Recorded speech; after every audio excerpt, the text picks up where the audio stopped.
Good morning, and welcome to Redeemer Lutheran Church. I'm Pastor Gary Lodeholt. I had a friend in high school who was attempting to open a box of Cheez-Its. The inside bag was giving her a little trouble, and someone offered to help her. She said, "No, this is what I do best." The next thing we knew, the bag tore open and Cheez-Its were all over the floor. You've probably heard it as often as I have. Pride goeth before the fall.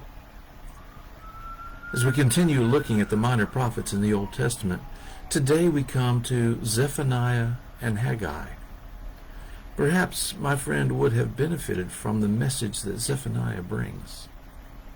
One of Zephaniah's key points is that pride is a major sin of humankind, leading to rebellion against God's authority. I have shared with the Bible study group many times that the essence of sin, whatever the particular type, is rebellion against God. It is saying to God, I'm not going to let you be God of my life right now and follow your way. I'm going to be God of my life and do things my way. Zephaniah understood this, and he also urged people against worshiping other gods.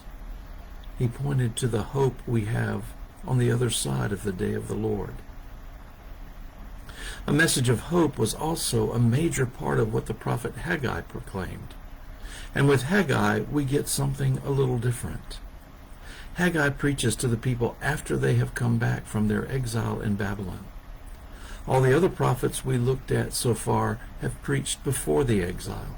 But Haggai is talking to those who have come back and are attempting to rebuild Jerusalem and their society.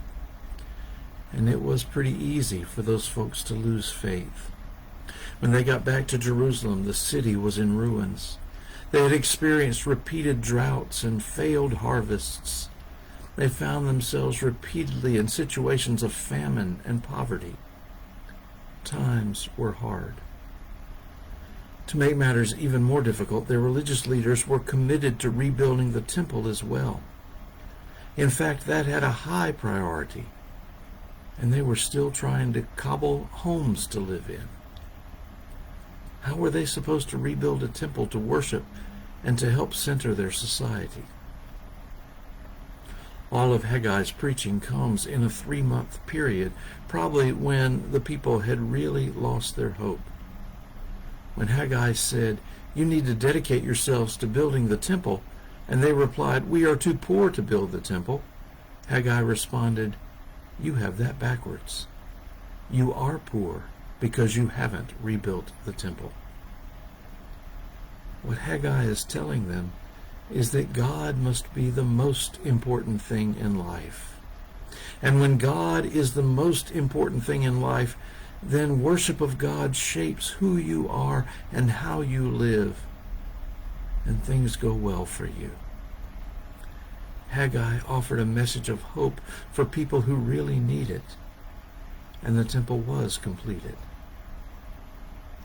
See what can happen when we get ourselves out of the way? Thanks for watching, and remember to let this day belong to God.